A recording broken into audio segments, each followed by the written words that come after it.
दीपक Singh allied specialist medico science centre से आज एक टॉपिक डील कर रहे हैं हम लोग नेफ्रॉन। जैसा कि हम जानते हैं रीनल सिस्टम एक्सक्रीटरी सिस्टम्स या हमारे बॉडी का एक वाइटल पार्ट्स में आता है। हमारे बॉडी में बहुत सारे वेस्ट प्रोडक्ट सब्सटेंस बनते रहते हैं, जिसमें नाइट्रोजनस वेस्ट प्रोडक्ट सब्सटेंस वह सबसे ज़्यादा डेंजर सब्सटेंस है। और नाइट्रोजनस वेस्ट प्रोडक्ट सब्सटेंस यह सिर्फ एंड सिर्फ रीनल सिस्टम से ही पास करती है। बॉडी के दूसरे पार्ट से, जैसे CO2 है, ये लंग से तो पास कर जाती है, बाइल साल्ट GIT से पास करता है, लेकिन नाइट्रोजनस वेस्ट प्रोडक्ट ये ओनली किडनी से पास करता है। इसलिए नेफ्रॉन बहुत इंपॉर्टेंट पार्ट है। नेफ्रॉन क्यों क्या कहते हैं? यह एक स्मॉलर यूनिट है किडनी का, यानी किडनी जो बना होता है वो नेफ्रॉन से बना होता है। एक किडनी में अप्रॉक्स में 13 लाख से लेकर के और 15 लाख नेफ्रॉन होता है। यह नेफ्रॉन किडनी में अरेंज भी रहता है और उस नेफ्रॉन अपना वर्क भी करता है। अब नेफ्रॉन के बारे में थोड़ा सा देख लें कि हम लोग क्या होता है। नेफ्रॉन एक स्ट्रक्चर फंक्शनल यूनिट है। दूसरी बात है, ये नेफ्रॉन को जब हम लोग पढ़ेंगे तो किडनी में लोग ध्यान देंगे, या नेफ्रॉन में टोटल 2 पार्ट नेफ्रॉन में होती है। एक पार्ट बोलते हैं ग्लोमेरुलर बोमेंस कैप्सूल एंड दूसरा रीनल ट्यूब्यूल्स। तो फर्स्ट हो गया बोमेंस कैप्सूल एंड सेकेंड पार्ट हो गया रीनल ट्यूब्यूल्स। तो ग्लोमेरुलर कैपिलरी विथ बोमेंस कैप्सूल इसको बोलते हैं इसी में। तो ग्लोमेरुलर कैपिलरी ब्लड वेसल्स का पार्ट हो गई और बोमेंस कैप्सूल नेफ्रॉन का पार्ट हो गया। दोनों मिल करके यह एक स्ट्रक्चर बनाया है ग्लोमेरुलर बोमेंस कैप्सूल। और ये हो गया रीनल ट्यूब्यूल्स। रीनल ट्यूब्यूल्स में ये पार्ट को बोलते हैं PCT कहते हैं। इसको हम लोग लूपा फेनले बोलते हैं और डिस्टल कम्यूटेटिव ट्यूब्यूल्स कहते हैं और कलेक्टिव ट्यूब्यूल्स कहते हैं। फिर सुनिए गौर से, ग्लोमेरुलर कैपिलरी जो बनती है वह बोमेंस कैप्सूल बनता है। ये बोमेंस कैप्सूल नेफ्रॉन का पहला पार्ट है नेफ्रॉन का। इस पूरे नेफ्रॉन में जो बोमेंस कैप्सूल के बाद को ट्यूब्यूल्स कहते हैं, वह ट्यूब्यूल्स टोटल 5 सेंटीमीटर का होता है, 5 से 6 सेंटीमीटर का होता है। यह जो नेफ्रॉन होता है यह अरेंज रहता है क्वाइलिंग फॉर्म में। तो 2 तरह से क्वाइलिंग बनता है। एक पहला क्वाइलिंग जो बनता है उसको PCT कहते हैं और दूसरा क्वाइलिंग जो बनता है उसको DCT कहते हैं। फर्स्ट क्वाइलिंग मतलब प्रोक्सिमल कन्वोल्यूटेड, मतलब क्वाइलिंग उलझा हुआ स्ट्रक्चर, और DCT का मतलब होता है डिस्टल, मतलब कि दूर पर उलझा हुआ स्ट्रक्चर। उलझा का मतलब होता है कन्वोल्यूटेड ट्यूब्यूल्स कहते हैं। और ये जो लूप ऑफ हेनले है, ये लूप ऑफ हेनले बनता है। और यहाँ पर कलेक्टिव ट्यूब्यूल्स, कलेक्टिव डक्ट बोलते हैं, यानी कि इसमें बहुत सारे नेफ्रॉन आकर के मिलते होंगे। तो ये ग्लोमेरुलर कैपिलरी जहाँ से ब्लड आता है, आगे इसके बारे में डिटेल बताएंगे यूरिन फॉर्मेशन में। यहाँ से ब्लड आता है, ब्लड यहाँ पर फिल्टर होती है और यहाँ PCT से रीअब्जॉर्ब किया जाता है सब्सटेंस को।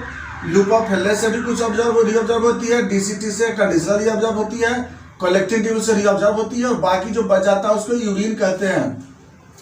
यह एक नेफ्रॉन का एक पहला हम लोग डायग्रामेटिक स्ट्रक्चर बना रहे हैं। अभी और हम लोग डिटेल अभी चलते हैं हम लोग नेफ्रॉन में। तो इतना तो मालूम हो चुका है कि नेफ्रॉन में एक पार्ट हो गया glomerular capillary, बोमेंस capsule, renal tubules में पहला हो गया PCT, loop of Henle, distal commutative tubules, collective tubules. इसमें भी 3 पार्ट बनता है। इसको बोलते हैं डिस्टल ट्यूब्यूल, डिसेंडिंग ट्यूब्यूल्स, इसको बोलते हैं असेंडिंग ट्यूब्यूल्स।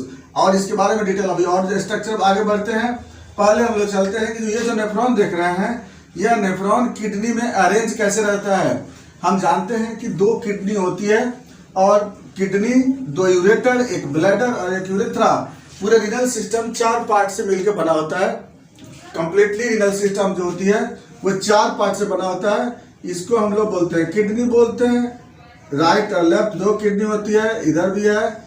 और यह किडनी यूरेटर बनता है, यहाँ पर दोनों यूरेटर बनता है। यहाँ पर ब्लैडर बना है और ब्लैडर के बाद यहाँ पर यूरेथ्रा बनता है। यानी कि पहला पार्ट को किडनी बोलते हैं जिसमें यूरिन का फॉर्मेशन होता है।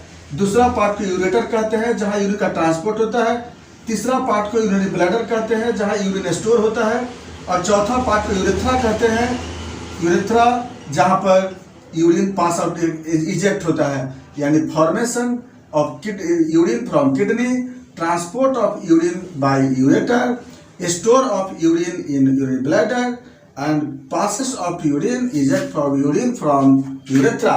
ये 4 पार्ट होती है इस पूरे रीनल सिस्टम में। अब हम लोग आते हैं किडनी से स्टार्ट करते हैं, और किडनी में हम लोग देखें 2 किडनी का जो लोग एनाटॉमिकल डायमेंशन देखते हैं वह 10 से 11 सेंटीमीटर लेंथ होता है, उसमें 5 से 5.5 सेंटीमीटर ये किडनी देखते हैं।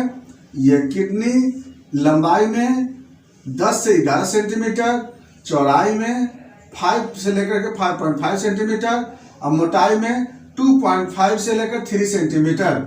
यह हो गया किडनी का डायमेंशन। और जो वेट होती है 135 से लेकर 150 ग्राम इसका वेट होता है किडनी का। किडनी में जब हम लोग इसका बड़ा स्ट्रक्चर अगर हम इसको करेंगे, अगर वाइड स्ट्रक्चर अगर करते हैं किडनी में, तो किडनी का बाहरी जो लेयर होती है वह फाइब्रस टिश्यू से बना होता है। ये फाइब्रस टिश्यू जिसको रीनल कैप्सूल कहते हैं, यह नेफ्रॉन को अंदर में प्रोटेक्ट किए हुए है।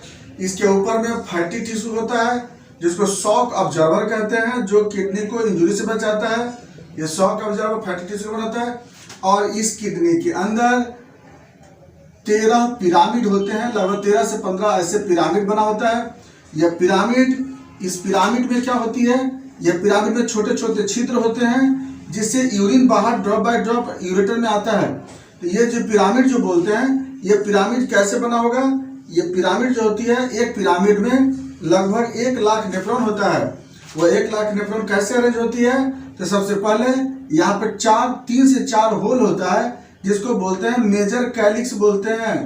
इसको बोलते हैं मेजर कैलिक्स बोलते हैं। मेजर कैलिक्स मतलब कि 4 बड़े बड़े डक्ट यहाँ पे आके ओपन होंगे। यहाँ पर एक मेजर कैलिक्स में 3 से 4 माइनर कैलिक्स होते हैं। 3 से 4 माइनर कैलिक्स मिल करके एक मेजर कैलिक्स बनता है।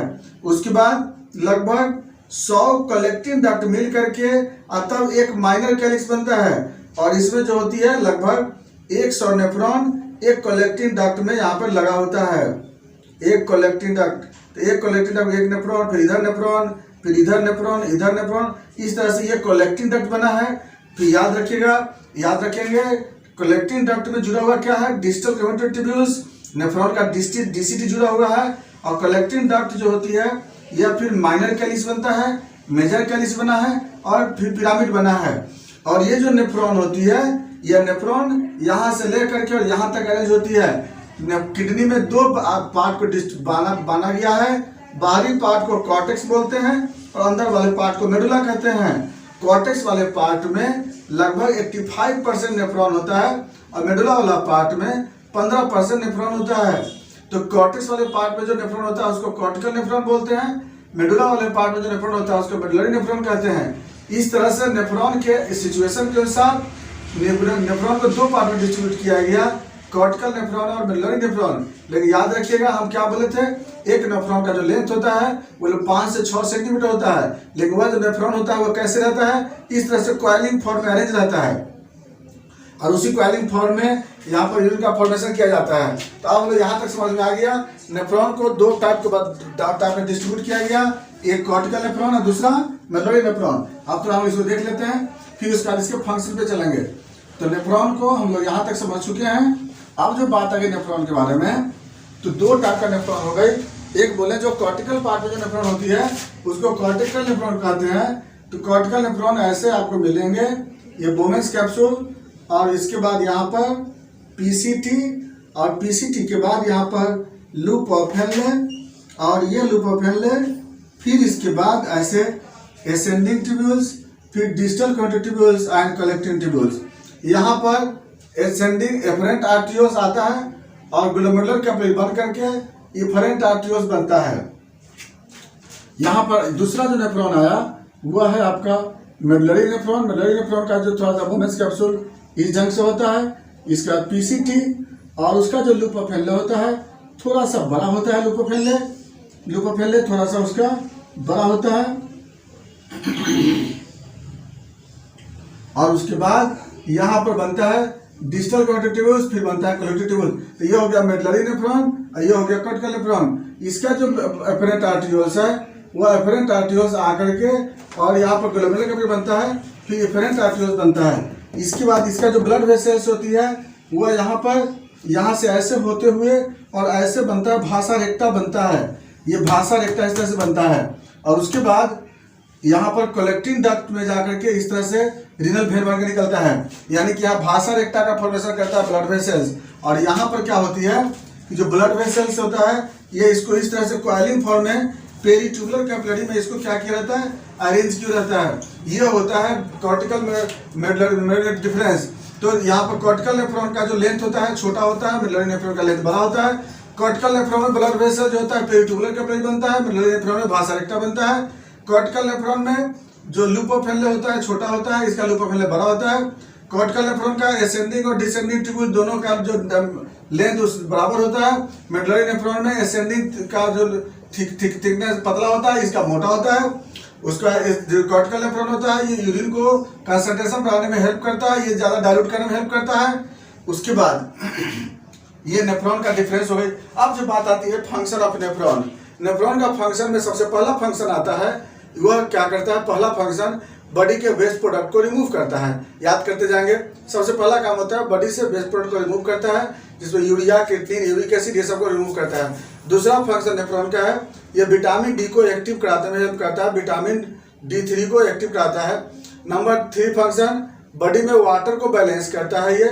अगला फंक्शन बॉडी ब्लड के पीएच को बैलेंस करता है। नेक्स्ट फंक्शन बॉडी में कैल्शियम को रेगुलेट करता है, कैल्शियम को मेंटेन करता है। अगला फंक्शन सोडियम पोटासियम को रेगुलेट करता है।